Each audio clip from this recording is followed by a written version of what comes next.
Ahoj pro všechny, co uvažují koupy tohohle vozíku Temaret, Carkeeper, 3nápravová sklopka, takový krátký video. Zde je manuální hydraulika na pár vypumpování. Sklopíte plošinu. Tahle ta páka je uložená tady v těch plastech. Bude potřeba časem předělat ty plasty, venku křehnou, praskne vám to. Plošinu takhle sklopíte. Světla, úplně jednoduchý princip podklápění. Jsou zaretované tady, mají háček. Stačí takhle posunout na správnou pozici.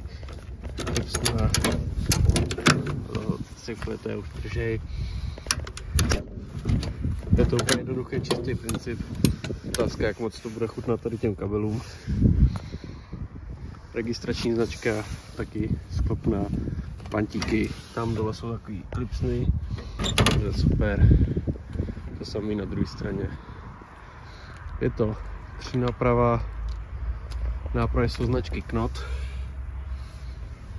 To samé nájezdovka, taky Knot. K tomu bylo kolečko,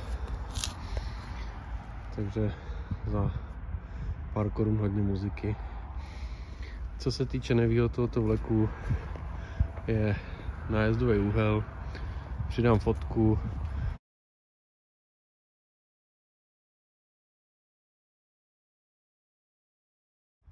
Pro nižší auta to musíte něčím vypodložit, protože nenajedete. Jo, tady prostě dochází k problému.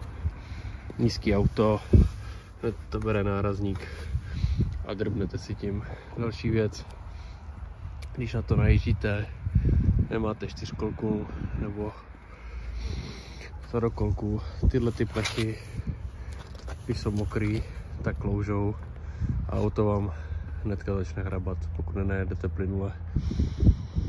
Jinak úplně super vlek. Náhradní kolo s držákem stálo 2000, žádný hrozný peníze, takže za sebe můžu říct relativně ucházející vlek za pár korun.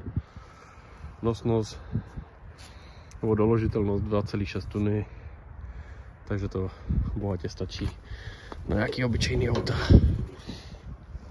Princip sklopení, poděláte si tady ty háky, ať si to na to povolíte hydrauliku. Ona se takhle pěkně sklopí. Ta plošina zaretujete. Tak.